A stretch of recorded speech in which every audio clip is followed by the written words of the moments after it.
1,43,000 नौकरी दिया हो, चाहे उत्तर प्रदेश के हर जिले में ट्रॉमा सेंटर बनाया हो, चाहे 16 मेडिकल कॉलेज बनाए हो, चाहे कोई भी विकास। यानी आप ये कह रहे हैं मोहन यादव को बनाना ये महज इत्तेफाक था?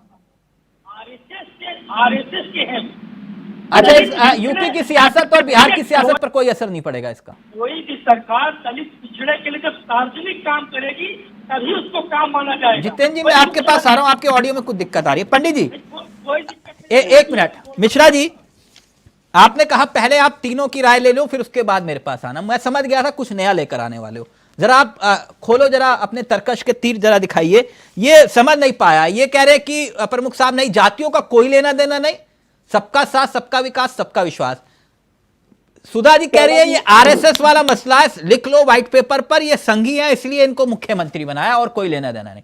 और यादव जी के बारे में कह रहे हैं, वो कह रहे हैं वो छोड़ दो, बाकी सब बात करो, लेकिन यादव वाला कोई फॉर्मूला नहीं। जरा बताओ ये कहानी क्या है तीनों चेहरों को लेकर? आप चावला जी बीच में आप लोग मत बोलिएगा, पहले मेरी बात सुन लीजिएगा, क्योंकि मैं बहस नहीं, एक्सप्लेनेशन यहाँ ज्यादा जरूरी है जी।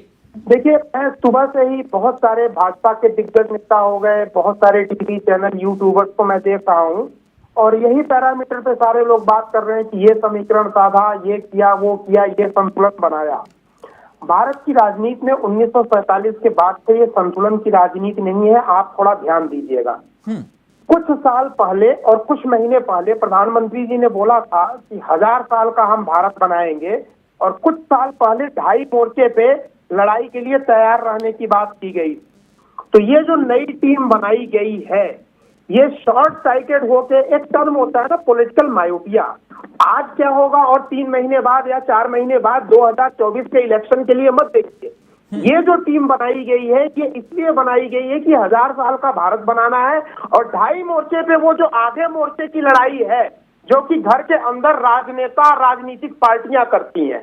दूसरी इंपॉर्टेंट चीज मैं बताऊंगा, जाति के लिए बात कर रहे हैं तो मेरा पहला पॉइंट है, 1947 के पहले आप मुझे बता दीजिए, रामायण में राम ने जो सेना बनाई थी तो क्या जाति को देख के बनाई थी?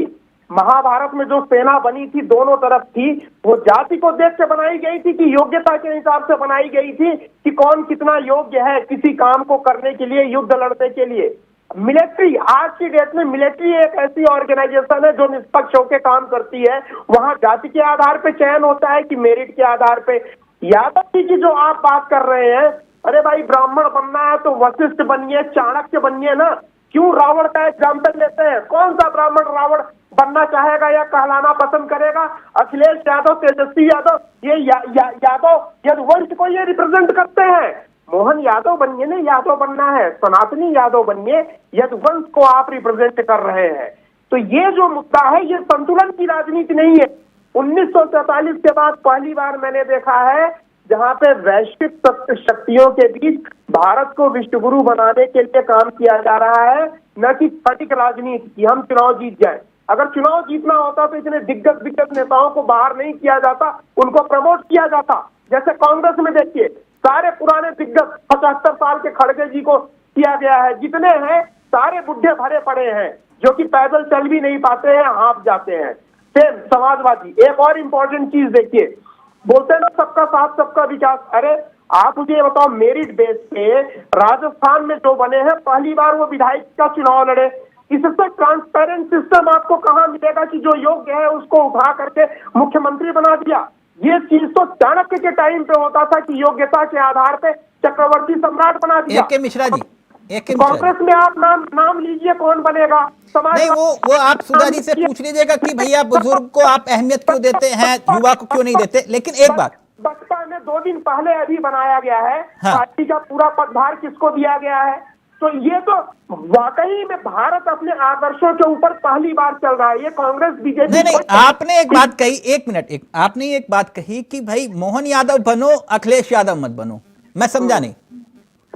बहुत सिंपल है, मैं ब्राह्मण हूँ जाति से, तो मैं रावण बनूं तब आप खुश रहेंगे? कि मैं वशिष्ठ बनूं, मैं चाणक्य बनूं? इस तरीके के जो अच्छे ब्राह्मण है ना, अखिलेश यादव, कौन सा ऐसा इन्होंने काम किया है अखिलेश यादव ने जो इन वंशियों का, म्लेच्छ वंशों के साथ श्री कृष्ण की लड़ाई, म्लेच्छ वंशों के साथ यमन, काल यमन के साथ लड़ाई श्री कृष्ण की रही है। आप कौन सा एक समीकरण मुझे बता दीजिए जो आज के तथाकथित यदुवंशियों को, ये भारत के यदुवंश को ये रिप्रेजेंट नहीं करते। कुल मिला के, एक मिनट आ रहा हूं मैं जितेंद्र जी आपके पास, कुल मिलाकर क्या ये जो फैसला है, चलिए अगर बात सिर्फ मैं यादव वोट बैंक की कर रहा हूं तो इसका कोई मैसेज नहीं जाता कि बिहार और यूपी की सियासत पर इसका इफेक्ट पड़े सीधे तौर पर? नहीं, कोई इफेक्ट नहीं पड़ेगा। अगर पढ़ना होता तो इसके पहले जब अखिलेश यादव ने समीकरण बनाया था, संतुलन बनाया था राहुल गांधी के साथ, उसके बाद भी कितना पानी गंगा में बह गया, कितने बार चुनाव हो गए। अभी माहौल कुछ, जनता का मूड कुछ और है। जनता 1000 साल के भारत के लिए सोच रही है, 1000 साल के जो है भारत के निर्माण के लिए सोच रही है, न कि मैं ये। जितेंद्र वर्मा जी पहले आप, फिर मैं सुधा जी और प्रमुख साहब आ रहा हूं आपके पास। ठीक, एक मिनट, क्योंकि आपने कहा कि भैया जो है मोहन यादव बनो, अखिलेश यादव मत बनो। वर्मा जी कुछ कहना चाह रहे हैं। वर्मा जी अपनी बात रखिए, फिर मैं सुधा जी आपके पास आ रहा हूं। जी, मिश्रा जी ने कहा कि अखिलेश यादव ने क्या किया, पहले तो उसका जवाब देना चाहूंगा। अखिलेश यादव जी ने उत्तर प्रदेश के लखनऊ राजधानी में अंतरराष्ट्रीय स्टेडियम बनवा दिया और समाजवादी पार्टी की सरकार के पहले उत्तर प्रदेश के अंदर अंतरराष्ट्रीय मैच नहीं होता था। और ये मिश्रा जी जो है भारतीय जनता पार्टी के पत्रकार हैं, मैं इनको पत्रकार मानने से ही इनकार करता हूँ। ये आरएसएस के गुलाम दिख रहे हैं। ऐसा प्रतीत हो रहा है कि इस डिबेट में भारतीय जनता पार्टी के 2 स्पोक पर्सन बैठे हैं और ये जातीय मानसिकता से ग्रसित व्यक्ति लग रहे हैं जो यादव यादव चिल्ला रहे हैं और जातिवाद पे सारी बात कर रहे हैं। ये अखिलेश यादव वैसे शख्स हैं, अखिलेश यादव ऐसे शख्स हैं, पूरे उत्तर प्रदेश में एम्बुलेंस चलवाई, उत्तर प्रदेश में माननीय अखिलेश यादव ऐसे शख्स हैं, 100 नंबर महिला सुरक्षा, 100 नंबर पुलिस की सेवा दी, 1090 महिला सुरक्षा हेल्पलाइन चलवाई। अखिलेश यादव ऐसे विकास पुरुष व्यक्ति है, पूरे उत्तर प्रदेश में ट्रॉमा सेंटर बनवाए। उत्तर प्रदेश ऐसे, अखिलेश यादव जी उत्तर प्रदेश के ऐसे महान शख्स हैं जिन्होंने हर जिले में सीबीआई सेंटर वाले बनवाया, हर जिले में कृषि बाजार बनवाया, हर जिले में कृषि महाविद्यालय बनवाया। उत्तर प्रदेश में माननीय अखिलेश यादव जैसा विकास काम किसी ने किया। और मिश्रा जी बीच मत बोलिए, मैं आपको बोलने नहीं दूंगा पूरी डिबेट में। अरे आप बीच मत बोलिए, आप अपने नंबर पर बोलिए। अखिलेश यादव जी ने उत्तर प्रदेश में 5,43,000 नौजवानों को नौकरियां दी, 5,43,000। अमर उजाला का फ्रंट लाइन पढ़ लीजिएगा, अमर उजाला का फ्रंट लाइन पढ़ लीजिएगा। और आप बीच में बोलेंगे तुम ब्राह्मणवादी पत्रकार हो, तुम जातिवादी पत्रकार हो, आपको डिबेट में बात करने का तमीज नहीं है बिल्कुल। कोई दूसरा प्रवक्ता बोल रहा है, उसमें आप बीच में डिस्टर्ब कर रहे हैं। मैं आपके बीच में नहीं बोला था, ठीक है ना मिश्रा जी? आप जिस तरह से जातिवाद फैला रहे हैं ना डिबेट में बैठ के, वो साफ दिख रहा है। बीजेपी के 2 स्पोक पर्सन बैठे, एक नहीं 2 स्पोक पर्सन। आपके जैसे पत्रकार की सुधा जी ने प्रशंसा कर दी तो मुझे लगा कि उन्होंने बहुत गलत कदम उठा दिया। आपके पत्रकार एक मिनट प्लीज, डिबेट को डिरेल मत कर रही है। मैं सिर्फ इतना जानना चाह रहा हूं, आप ये कह रहे हो कि मोहन यादव जी, एक मिनट जितेंद्र जी, मोहन यादव जी को चुनना ये एक संयोग प्रयोग कुछ नहीं है और उत्तर प्रदेश की सियासत पर इसका कोई असर नहीं पड़ेगा। मैं जवाब दे रहा हूँ, अब इनको चुप करिए, इनको चुप करिए। क्या मोहन यादव के मुख्यमंत्री बनने से, क्या मोहन यादव के मुख्यमंत्री बनने से किसानों की आय दोगुनी हो गई? क्या छत्तीसगढ़ में मुख्यमंत्री, क्या अखिलेश यादव जी के बनने से हो गई थी आय दुगनी? बिल्कुल हो गई थी, बिल्कुल हो गई थी। उस समय की बेरोजगारी दर उठा के देख लीजिए, इस समय बेरोजगारी दर उठा के ले दीजिए। आप एनसीआरबी के आंकड़े देखिए कि उत्तर प्रदेश में कब अपराध चरम पर था या अब अपराध चरम पर है। महिलाओं के अत्याचार, हत्या, बलात्कार के मामले में देश में उत्तर प्रदेश नंबर 1 है। बेरोजगारी के मामले में देश में उत्तर प्रदेश नंबर 1 पर है। सारे आंकड़े उठाकर देख लीजिए तो आपको पता चलेगा किस तरीके से इन लोगों ने उत्तर प्रदेश को बर्बाद कर दिया है। 100 करोड़ रुपया खर्च करके ये लोग एक विधानसभा का चुनाव लड़ते हैं। 100 करोड़ रुपया खर्च करके ये लोग पूंजीपतियों की पार्टी है, हमारी समाजवादी पार्टी किसानों की पार्टी है।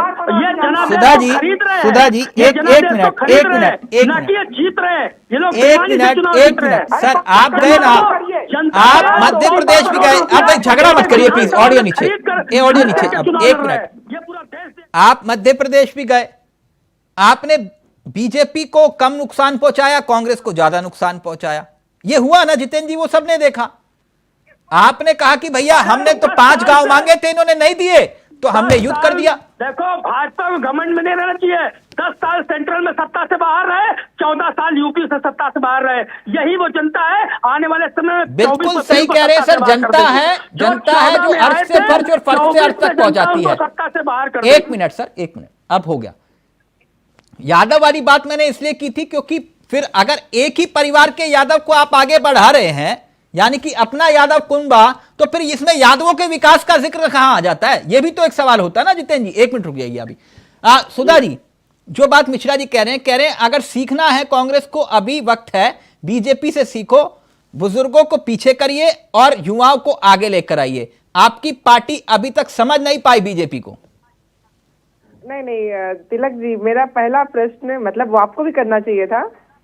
जिस तरह से इन्होंने अपने बड़ों के लिए शब्दों का प्रयोग किया, तो क्या मोदी जी से ये बात करेंगे कि आप ही छोड़िए, कहाँ बुजुर्ग लेके टहल रहे हैं?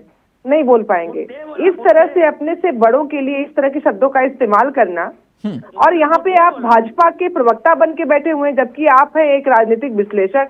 कांग्रेस को सिखा रहे हैं, भाजपा को कुछ सिखा दीजिए। अगर आप 60 साल की से बड़े लोगों की बात कर रहे हैं, तो मैं इनसे पूछना चाहूंगी कि भाजपा में जितने भी इनके अनुसार जितने लोग बड़े हैं, बड़े लोग अगर अपने कार्य को कर पा रहे हैं, तो ये किस दुनिया में जी रहे हैं कि बड़ों को समाज से अलग कर दिया जाए? ये कैसी बातें करते हैं?